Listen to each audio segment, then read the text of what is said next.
listening to Tapped In, Buncombe County's half hour to empower on WRES 100.7 FM in Asheville. Listen up and get tapped into local important resources, information, and topics. Okay, it's time to get tapped in. Hello, hello, hello. And if you are hearing my voice, you know it is time to get tapped in. I am ZaKiya Rogers and my co-host. And I'm Leonard Jones. Leonard, and I come to you from the Communications and Public Engagement Department of Buncombe County Government, where heroes wear capes. Leonard, what we got going on today? So today we have Eric Cregger, who is the interim tax assessor here at Buncombe County, and we're here just to talk about several things around the tax assessments. We know that the property values are being reappraised, and those will go into effect in 2026. And so we just want to have a discussion with him and just learn about some of the programs that they offer. So welcome, Eric. Welcome, Eric. Thank you all. Thank you all for having me here today. So tell us about yourself before you jump into business. Let us know who you are. Sure. Well, I've been here in Asheville since 2006. I moved here from a little area of Virginia, Damascus, Virginia. 41 years old, so I've been here just about my whole life. 3 small kids in elementary school, and I've been working for Buncombe County in the assessment office since October 2015. Wow. Okay, so you just hit your 10 years. Almost 10 years. Almost. I haven't got my mug yet. Yes, I know, right? Is that what I'm getting today? I know. Oh, bless it. I would have hit 20 years in March if I would have took a break. So, I know. So now I'm at 14. It's an early retirement. Yeah. It's okay. It's okay. Because I got to still pay these taxes, so I got to work. Yep. So let's talk about that. So before we dig into reappraisal, is there anything happening now that we need folks to know about? Like, what's going on? Absolutely. So one of the great things that we do in our office is we have an exemptions department, and what that is, that supplies our elderly disabled and our disabled veterans with property tax relief if they qualify. So the deadline to apply for that kind of relief is June 1st, and that's for elderly, disabled, and disabled veterans that own real estate or own mobile homes that reside in the county. Yes. And so, you know that, we have a aging population in Buncombe County. So how does that affect, our taxes if, we have a large number of folks being able to get these exemptions? Yeah. So, what it does, our goal is, it's a state mandated program. Okay, so it's not a Buncombe County program, but each county in North Carolina they administer the program on behalf of the state. So our goal is to get the word out and get as many folks enrolled in those programs that need those programs, that meet the income requirements and the age requirements and the disability requirements to make sure that we know how much taxable value is in there by the deadline of June 1st. So that allows us to report that to our budget office and our commissioners to give them what the taxable value is. So say for instance you apply and you are an elderly person and your home is valued at $400,000 and you meet the requirements, you could potentially be paying half of that value if you meet the requirements. Okay. So you'd be appraised at $200,000 of taxable value. So it's an adjustment down on the market value of your home. Yeah, and we also, want to make sure people understand that your tax appraisal is not the same as if you're selling market value of your house. Right. Yeah. Yeah. So, we have values out there right now, and it's as of January 1 of 2021. Mass appraisal is the methodology that we use, and we reappraise every 4 years. Okay. We're required by state law to do it every 8 years. All 100 counties are. We've opted for a 4-year cycle. Yeah, and the reason why we didn't reappraise last year is because we had Helene 8 months ago. We're 8 months out, and that has affected a lot of our taxable property because our riversides have changed, and so we have a lot of houses that are not going to be able to be reappraised. How does this affect our numbers when it comes to being able to budget in the future? Well, that's been a difficult task in Yeah. our office to report those. That's one of the big parts of the assessment office is to report taxable value in order to get it to the budget office. So, yeah, that is a difficult thing for us to do. So after the storm, I'll share this. Our team, along with our permits and our planning team, we got together and we did damage assessments. Yeah. So about a week after the storm, when it was safe to get out there, we teamed together and we visited thousands of properties. Pretty much every property that was in the floodplain, and some that were reported to us as well. And we adjusted values on, gosh, over 5,000 properties, I would say. in the county. Well, also we actually now have new floodplains because we have places that have never flooded before. Yeah. It's been something that's been mentioned to me quite a bit. Our office is not part of the floodplain administrator. That would be part of our planning offices and municipal planners and our county planning department. But I do know that's a lot of conversation. How's the floodplain changed? And going back with putting that up there for FEMA and those folks to draw new maps, because they have to draw those maps. You know? Yeah, because I was talking to someone because the riverbeds and everything look completely different. And Leonard and we were out in Big Ivy, and which they said they lost no one, and they had so many landslides and everything. I was applauding. They did a great job. However, it has changed their riverbeds. And so what they've been doing is, digging. This is not anything about taxes, unless you have waterfront property. They've dug down because it's so wide now, but they've dug down and built the sides up of the water, so it looks completely different. And so that changes so much in our community. And we have the program where some people were able to sell their property to Buncombe County or the government, right? Yeah. And then move somewhere else. So we lose that property as taxable property as well. Yeah, and many things have changed. And one thing also to keep in mind, Helene did change a lot of many things, obviously. Okay. One of the things to keep in mind too is part of our job is to track market value. And there's markets outside of Helene affected areas that are still, in demand, I should say, so we're still seeing real estate sales happen. Yeah. That has not changed. So, market value, that's how we track it.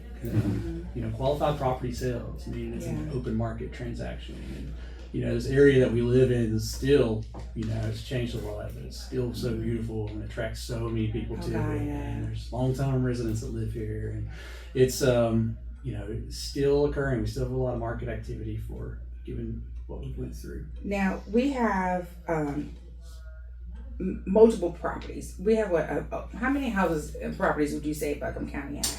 We have about 135,000 parcels of land. We have around 9,000 of those are commercial property, vacant and improved, there's building on it, or a hotel or whatever. And then we have around 90,000 single family homes and 10 to 12,000 condos and townhomes in the county. And we're not going in to look at each one of those. No, so we do not. So tell them the process. Right. So mass appraisal. We have state laws called the Machinery Act. So general statutes that we abide by, and that how our department has to function. So we do not go inside of homes uninvited. We are not supposed to go in your homes. We do track permit activity for new construction and remodels. We ask that folks report their improvements. Say you put a new deck on your house, just make sure, hey, we got that going on. You renovate your kitchen, that you let us know like you're renovating your house.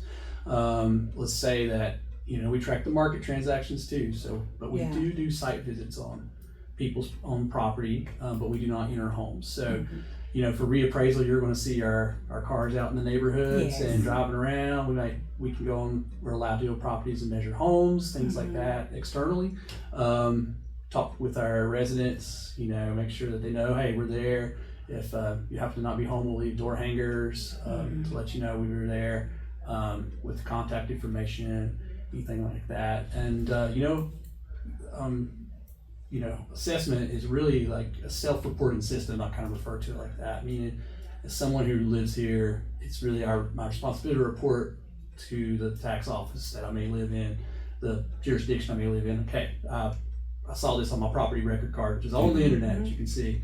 This doesn't look right. Yeah. So, I think if you remember before the storm last summer, you got those postcards in the mail. Oh, yeah. Yeah, that's what that's all about, is to say, hey, this is what we're assessing you on. Is it too much, or do you have more square footage in this or less? Yeah. And a lot of folks, we sent 90,000 of those things, and we got about 30,000 back. Wow. That's pretty good. Wow. So on the top of that, we got a lot of questions and visited a lot of properties. So I want to, you had mentioned around renovations. So is it renovations when I'm adding an addition to my house, not if I'm just like renovating when you say renovating the kitchen, so and I'm keeping all the same structure, is that something I need to self-report? Yeah, I would say you want to be sure, like, hey, I've let's say you've replaced your cabinetry, you've got granite countertops in, you're doing those kinds of things. You want to make sure, like, hey, this is what I've done here. Renovation, you're renovating a home, you're ripping that down to the studs. Okay. So there's a difference Not between everyone pulls a permit for this thing. So there's a difference between renovation, replace, and repair. Yeah, there's different kinds of qualities of those kinds of things. So renovation, if I was gonna renovate my kitchen, I'm snatching everything out, even the wall, the what is that? The stuff that you put the wall. What is that? Sheetrock. So if I take all that out, I need permits. Yes, you should contact me. If you're unsure if you need a permit, you need to contact the permit office. Make sure you got a permit. But if I'm putting a new sink in with a countertop, because the other one is from 1964. Yeah. Do I have to get a permit? No, I wouldn't think so. Not unless you're completely gutting your kitchen, not necessarily tearing out walls, gutting your kitchen and putting new granite, new cabinets, those things like that. You're really doing up the kitchen in there. Like, I did that in my previous home, and I made sure, like, hey, this went from looking like the 1980s to 2005. So, and part of that is kind of help with the comparables. That's right. So that's the important. That's the important part. If someone's sitting in a house from 1970 and it still looked like the 1970s. Which we've seen a couple of homes that actually have the original kitchen. You remember once that one house later, and they have the original kitchen like from the 60s. It is like really the green refrigerator, and so and the white stove. And so that's it was really neat. It was really neat. But you have a lot of folks who are going to the energy efficient appliances and changing all of those things. So so like they were saying a second ago, just making sure we have that information correct on your property card, and on these properties that sell and participate in the market. That's crucial for mass appraisal, because the big key of it is what are houses like your house selling for. That 3-bedroom 2.5 bath ranch home that you might see over here down the road, what's it selling for, like in Hall Creek? What's it selling for in Bent Creek? What's it selling for off Sweeten Creek? All the creeks. So, that's really important, because those sell for different prices in those different areas. Yeah. And same thing with luxury properties around the county too. Like, there's a market for that. So, what are they selling for in these different areas? So, like the area that you live in. So, I live in Oakley.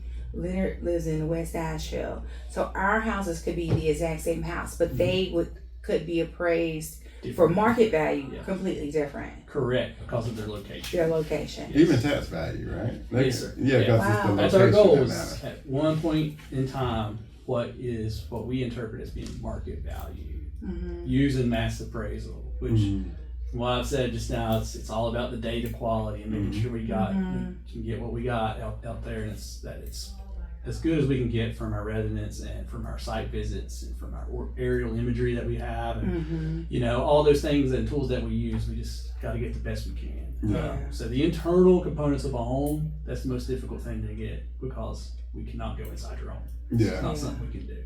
So we really lean on our residents to make sure they pull permits, or when they list a property, that it looks right on our property card, or they contact us and say, hey, is this right? This is what I have in my house.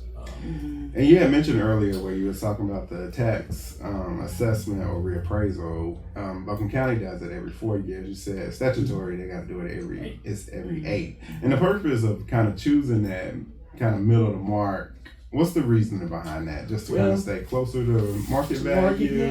Part of the reason is sticker shock. The longer you wait, the more your values are likely to change. It's a long time, right?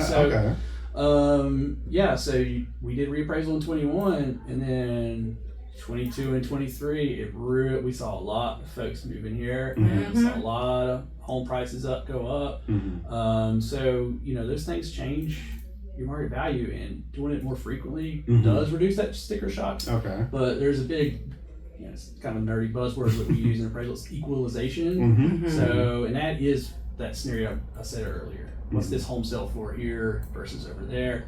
Who's paying their fair share in tax value, who's not? Because we're not choosing to put everything at market value. We're required to do it. Yeah. We have to do it. So when you get your reappraisal notice in the mail Mhm. next February or March, you gotta look at that and go, can I sell my house for this? Mhm. Yeah. Or if you're a commercial property owner, is my business worth this? If it's not, you have every opportunity to let us know. You can appeal your value, let us know that, hey, we'll help you step through the process of that. So you said that, China. So you said reappraisal values will come out around February, March. Yes. Like, how does that work? I'm just Yeah, because sure. I'm just trying to think. I know you pay as a property owner. You pay your taxes at the beginning of the year, correct? Oh, you pay, well, that's your deadline to pay. You get your Deadline. bill in August. Okay, you get the bill The in August. January is Yeah, the Jennifer, 2000. like the collector. But that's the 2025 bill in January. So what you're doing in February and March is for 2026 when we pay in the January 2027. So it's always like a year behind. Yeah, so, yes. And that's, our fiscal year in the county is July 1st to July 1st, or June 30th. So, that's what we're doing right now. So we're putting together all the data and all the values and producing that for our budget for this coming billing cycle for 2025, which is going to be in your mailbox in August. Okay. So So people see the new values from this reappraisal that technically happened in 24, right? Well, the new values from this reappraisal are informed by all the property sales that happened between 21, 25. Okay, 21, 26. 25. January Okay. 1 and 26. Okay. So it's But 5 years of sales. But you'll be paying that new rate at the end. Yes. Okay. You'll get your bill 27. for that that's your due date. The due- August. Okay. Yeah, not August. January is when the interest rates start Okay. hitting your bill. So Is there- the due date on this really September 1st. September 1st. Okay. So I have another question. So, and what people always get confused on or get upset about if there's a brand new home in their neighborhood and it is a $800,000 home, Yes. and sometimes they think that this house is being compared to their home. Just an example, my house will be 100 years old next year. And right at the very, Congratulations. thank you. We're gonna have a party. You're invited. Don't come in though. Okay, come in. You can't come in. You're on the porch. But it's a house right at the beginning of my street, being built from ground up. Stick by stick built home. That house is going to appraise completely different than my house because it's two different homes, Yes. and the things and the materials that were used in my home aren't even in that home. And so even like I think it's like maybe two other houses that may be the same age as mine, our three will be appraised together. Right. But that house will have to be appraised by another new structure with the same specs, right? Yes. Okay. Yeah. And so it does not affect what my house is, but it does affect what my neighborhood starts to become, because if all of a sudden where I live there are a lot of new homes put up, then it becomes a different type of neighborhood. That's right. That's right. Yeah. Which means then it does affect if I'm trying to sell, because if my neighbors sell and then they sell their homes, let's say they say our homes are worth $500,000, and somebody comes in and they sell their homes for $800,000. Then that changes what my house is, because those two houses that are comparable to what I am have changed, right?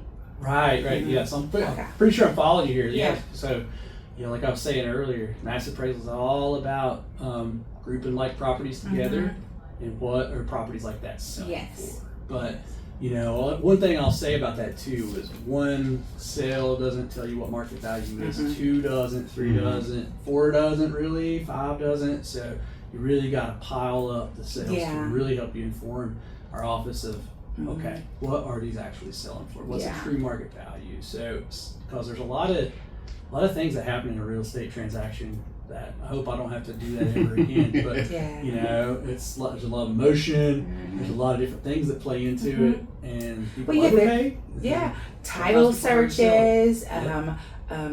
you know, inspections, seeing underneath the home, the attic, is it sound, termite, things of that nature. It's a huge process. There's different motivations Yeah, too yeah. for selling a home. Mhm. So folks may Yeah. be going through some personal things and they're ready to get rid of it Yeah. and they get a low price. And then some So you people said, so you had mentioned, just kind of bringing it back to around the exemptions, and you said the deadline is June 1st. It's- Is that something held more in the collection side of the tax department or in the tax assessor? It's a exemptions office is a part of the assessment office. Okay, so you had mentioned the areas around qualifications. It can be your age or your disability. What are some of those qualifications for just some of the listeners? 65 or older. Okay. There's income requirements there. I believe I'm gonna misquote the income requirements, but it's I think it's 37,500 a year. If you're a disabled veteran, you get your certification from the VA? VA. That's it. Thank you. You saw me. Veterans Affairs. Yes, sir. Let us know about that. But Yeah. if you're looking for more detailed information, call our office. It's Yeah. 250-4915, and they will talk to you about it and help you out. If you can't meet that deadline, because I know that is right around the corner. Yeah. So we've been telling folks, if you have a good reason for missing that deadline, and they'll tell you what those are, we'll still allow you to come into the program. And if it's not, just say I didn't know about it or something like that. It's not really a good reason to miss it, but we will get you in there for the next year. Now you said call our office, but there is a new office There now, is. and that Yes. address is. 182 College Street. And if you're wondering where that is, you're listening, you're like, where is 182 College Street? It is attached to 35 Wolfen. It is the back of the building, closest to the parking deck. So you're probably, and everybody wants you to listen to this, if you're like, oh, I don't feel like going, the parking deck is literally right next to it. Park, take the elevator down to the ground floor, walk out the door closest to 35 Woodfin, and that door right there at 182 is where you walk in. That's right. So it is a sweet spot now. It's great, yeah, and Because you had to cross the street at the last location. you have to cross the street to the last location. We have a parking garage now that has elevators in it, and you walk into that door, follow the signage, it says tax department on the outside. You'll walk into the main lobby for collections, and there's a sign that points you right to the elevator to go up to assessment. Or you can walk over to the collections counter and they'll point you in the right direction, or we'll come down and meet you. Yes. Yeah. So we are getting close to time ending. What is something that you want to touch on that we have not touched on? Well, one of the things I'm really working hard to do right now is get the word out about reappraisal. Let folks know they're coming, it's coming, that they expect to see us out there. Please engage with us, talk to us, give us a call if you're worried about what your property's, if we have the characteristics of your property right. You can reach out to our office too if you're a member of a community or an HOA and want me to come to one of your meetings. Okay. I'd love to do that.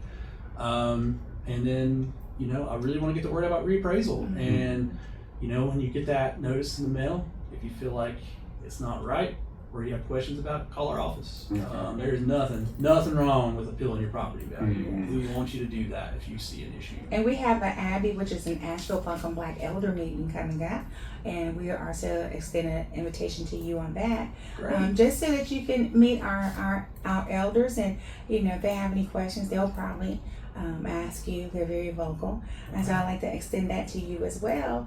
And again, you're located at 182 College Street. What's the number again? For exemptions, it's 250-4915. Okay, so if you need an exemption, get in touch with tax reappraisal. And they're great folks. And they have a great new location, and it's very convenient.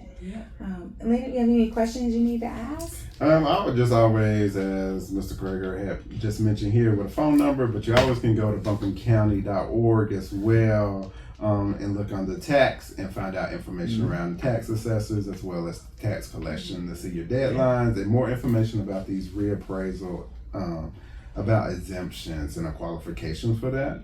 And so we strongly encourage the listeners out there to go to buncombecounty.org, find out more information so you can stay abreast of any changes that has happened here at Buncombe County. Mm-hmm. Well, I'm going to wrap this up. We thank you so much for coming in, and we also, if anything comes up and you want to come back and just talk to us and give more information, or if you have an influx of folks coming in and they're asking specific questions, you can come in and do a myth versus truth section with us. But I just want everybody to know that we are one Buncombe. We understand that taxes are usually the most dreaded thing that we talk about in our communities, our country in general. You know, we pay taxes before we get our check. We pay taxes when we get our food. We pay taxes when we get gas. On Monday, we already pay taxes on, and then we pay our houses off, and we still have to pay taxes for it. And so I know, and one thing older folks will say, it's one thing that you can't dodge, and that's taxes and death. And so, so my thing is this right here. Instead of being regretful or angry at the process, learn about it. Please get as much education as you can, because without taxes, a lot of things in our community do not happen, such as EMS services, police services, social work, social services, adult services. So there are so many things that depend on our community members doing their part and paying their taxes. And, you know, and if you have questions, or if you want to, be more involved with your community and getting this information out, please get in contact. Get in contact with those folks at 182 College and ask for that information. They love coming out. They love talking to folks. They love making sure that everybody has the information that they have. And with that being said, we are one Buncombe, and you have been tapped in. Thank you for listening to Tapped In, Buncombe County's half hour to empower, here on WRES 100.7 FM in Nashville. Stay tuned for more great episodes coming up.